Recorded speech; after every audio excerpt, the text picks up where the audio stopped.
Alright, well, we're fishing. It is Sunday, sadly, but yeah, we went to the mouth of the Red River yesterday. Didn't do too well. We caught one sauger and one walleye. Got the sauger on film, just not the walleye, sadly. It was pretty tough filming yesterday. I had my dad in there, and then I had a whole bunch of other stuff too that I had to deal with. But yeah, it's Sunday. We have our permanent shack out here at Winnipeg Beach on Lake Winnipeg. It's hot in here, but yeah, things are good. So keep that open for a little bit. Yeah, things are good. All set up. Everything went smoothly with the shack. Basically, nothing goes smoothly with the shack sometimes, but we got that. We are in the flip over tent. You guys saw yesterday that we had the flip over tent there too. Yeah, there's not much else I could say. So I'm gonna set up a live minnow. Oh, marking something.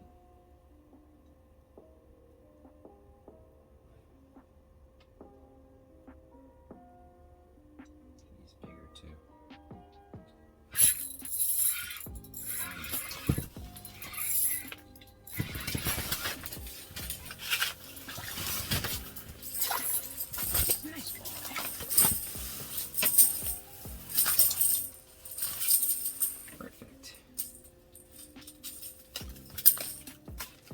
Nothing too crazy, but nice keeper. We are going to keep any. Perfect. Lighting get on. There you go. Nice. Marked and suspended. There you go, people. Nice walleye. I think we're going to keep them, actually. I don't know. I think I'm going to probably fill it at home. What a nice walleye. Oh yeah, look at the green on him, eh? Wow. Perfect. Well, proven spot now. Nice.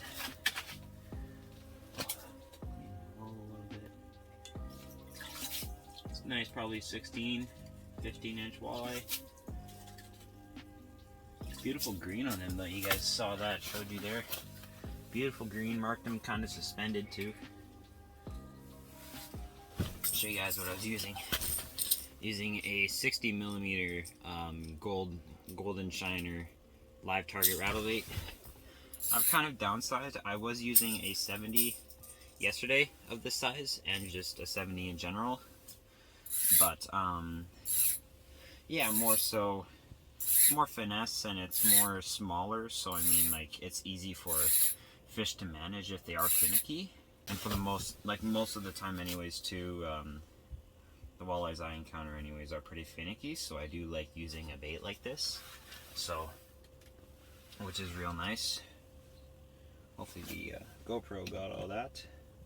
Alrighty, so I think I'm gonna move spots. It is so damn hot in here, but yeah, I think I might move spots. I haven't marked anything in a while, so I do want to be mobile. That's one thing. So we're in 14.3 feet of water, so maybe I'm gonna try maybe 12, maybe go shallower, maybe go a little bit deeper. But there is some reefs off of this bay that we're fishing in right now in Winnipeg Beach. There's a few reefs off the bay, so I might try those, or just like off the side of it where the walleye could be roaming through. So yeah, we're moving. Guys, it is absolutely beautiful outside. Okay, so yeah, we are gonna fish outside for the most of it, but I found this little reef out here. Everywhere around me is probably 12 feet of water, and I'm in 7.5. So we call this the L Rock. We have been able to find it before, but it has been hard. But these mapping nowadays is so high tech that, yeah, it's just pretty much simple to find anything nowadays. What I've used to find this spot is actually an app called Avenza Maps, and you can download it for free in the App Store. It gives you a whole bunch of lakes. Like, it gives you the entire south basin of Lake Winnipeg, up from Willow Point all the way to the mouth of the Red River, and then also it gives you all the way across the lake to Grand Beach area, and then all the way down that way. So it gives you pretty much a relatively accurate depth map of everything in the lake. And it's got depth highlights, not highlights, but like it's different color. It's color coded, so it's easy to pick out what is shallow and what is deeper. Like purple being the deepest, red being the shallowest, and then anywhere in between there is, you know, whatever. But yeah, it just helps you pinpoint if you want to find a reef on Lake Winnipeg, which is pretty hard to find, but I have found one. I'm sitting on one right now. But like any channels, anything like that coming out of the mouth of the Red River, you can also find too on that map. It's all free. You can also get maps like Nopaming Provincial Park. You can get the Whiteshell, the Red River, the upper and the lower Red River. You can get the Northern Manitoba, I think. There's one for there too. There's a whole bunch of different maps, and it's all on Angler's Edge Mapping, which is a very helpful tool. One of the best mapping besides Hummingbird, I believe, anyways. So it's all free. You just download it on your phone, and yeah, simple to use, just like a map, but with depths on it. So it helps. Very highly recommended for fishermen on Lake Winnipeg or anywhere in the province of Manitoba. Alrighty, folks. Well, nothing's happening much in the tent right now, so I'm gonna do some hole drilling.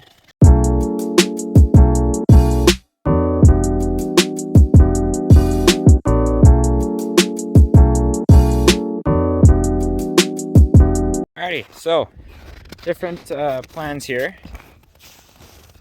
So what I'm gonna do is I'm going to give you guys, just extending my tripod here, give me a second. I'm gonna give you guys a lake rundown real quickly. So what that's gonna consist of is me drawing in the snow, like the lake, and me showing you how to break down a lake. A big lake anyways. The lake that we're kind of talking about would probably be Lake Winnipeg, Lake Manitoba, Clearwater Lake up in northern Manitoba.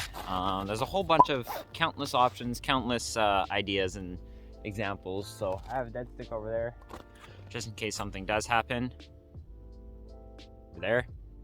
But I'm gonna draw it in the snow for you guys. So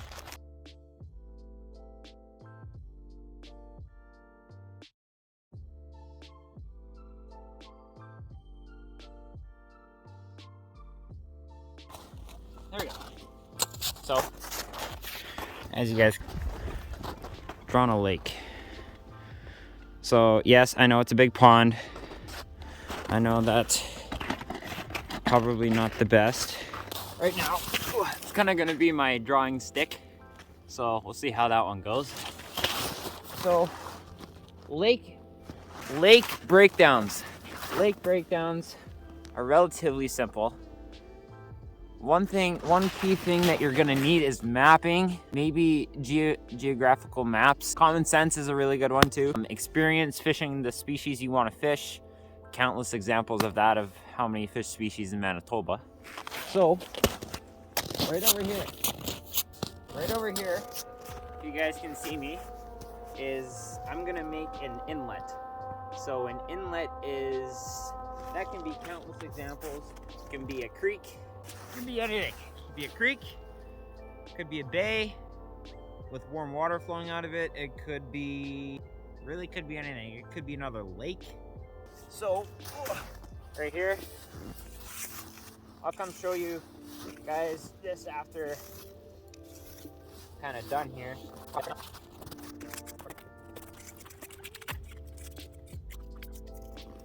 Okay, so yeah, you can kind of see it there, but right there is the river inflow right there. So that's going to be your creek, your whatever it may be. See my shadow? That's kind of funny. So the creek inflows around here, coming into your lake, right? You could have multiple. You got a creek over there, another creek there, river there. So that's going to be your main inflow right there. Access point. So access point we're going to mark as an X right here. One shitty X so you guys get the gist of it. So that's going to be your access point here. So most of the times anyways, when there's an inflow or a creek, there's going to be shallow spots, right? So these shallow spots are going to consist around the creek here, all the way around, just like that.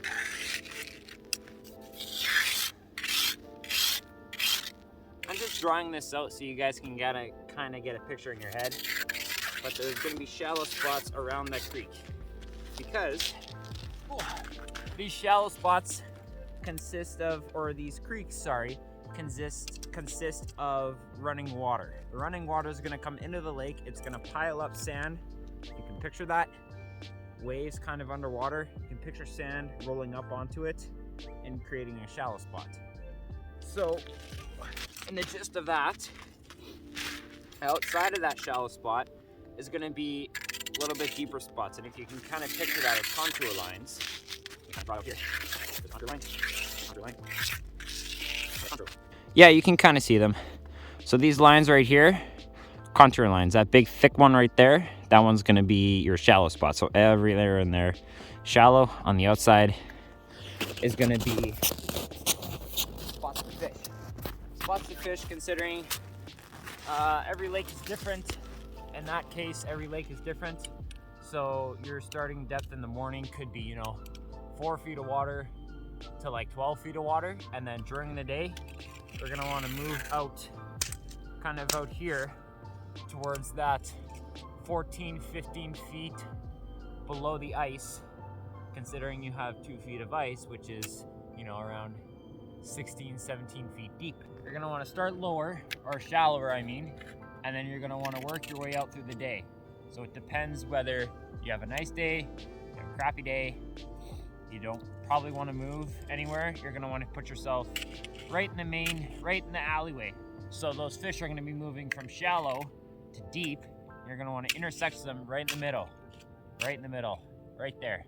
So you could set up right in the middle so you can capture that feeding point, which could be any time. Like I said, every lake is different. You can have an underwater camera that can see different, what do you want to call that? Different depth things. So, sand to gravel, sand to rock. Sorry, I can't speak right now. Sand to mud, or really thick boulders to sand. Whatever that transition may be, you want to set up on the outline of that, again, considering what species you're fishing for. So that's pretty much a general lake laydown. There you go. There's kind of your lake laydown. Didn't do a very good job of it, but you kind of get the gist of it. And another thing is too, right now, I said I was gonna kind of describe this earlier, but ice ridges. So ice ridges, when two piles of ice meet and they collide. And they go over and over and over, and you can find ice ridges that are 4 feet tall to little stubble stuff like this. Yeah, it's just piled up ice, and basically what that does is when it overlaps, sometimes that ice goes beneath and it'll fall below the ice, creates bubbles. It'll create oxygen from other stuff coming through, and sometimes ice will sink too. Ice will sink, it'll float up or it'll melt, and it'll create a cooler or a warmer water. So it creates a good highway of fish, a good highway of minnows, good highway of anything really. So, and you can find ice ridges for like 7 to 8 miles long, like just all the way down the lake. And it's hard to pinpoint those, but yet again, hopefully this lake laydown was pretty self-explanatory, trying to put an image in your guys' head to kind of figure out where to target your fish to. Yeah, hopefully I did a good job of that. But yeah, you guys let me know in the comments down below if that helped. But yeah, I think I'm gonna keep fishing for a little bit longer. I think we're leaving at like 3 o'clock, 4 o'clock, so I have a little bit of time left. So hopefully we can make something happen. I don't know what's going on at my dad's shack, but maybe something might happen. Something might pick up pretty quick. But yeah, that was pretty much a lake laydown for you guys. So any big water bodies you guys want to go on, for instance, Lake Winnipeg is absolutely massive. Lake Manitoba is massive. Lake Winnipegosis. There's Oak Lake. There's Clearwater Lake up in northern Manitoba. There's countless examples of that. But yeah, I hope this helped a lot. Well, show you guys here. It's not a walleye, no. But we do have ourselves a slimy old burb. It's not a bad burbot at all. Nice and chunky. I think we're gonna keep him because my dad, I don't know. I don't know what a good size for a burbot is, honestly. Like, is that a good size? No, what? No, we're gonna let him go. Let him go down this hole. Oh, he's still very fresh. There he goes. Well, got one at least. That was on the dead stick. Good old pink deep V jig. So, well, there is fish here, so know that for a good fact. Just about to change baits, and my phone did a restart. I don't know what his deal was. So I did not get the hook set at all on film, but that doesn't matter. I have a fish, I have a video, so that's all I'm happy about. Okay, well, I should get packed up because my dad said he wanted to leave around 3, so yeah, that'll probably conclude today's video. So left it on a good note anyways. So yeah, I hope you guys enjoyed, and I'll see you on the next one. I might go over there, and my dad might be doing good and they want to stay longer, but other than that, I don't think so. This will probably be it. So yeah, thank you guys for watching, and I'll see you on the next one. I don't know where we will be, but we will be fishing.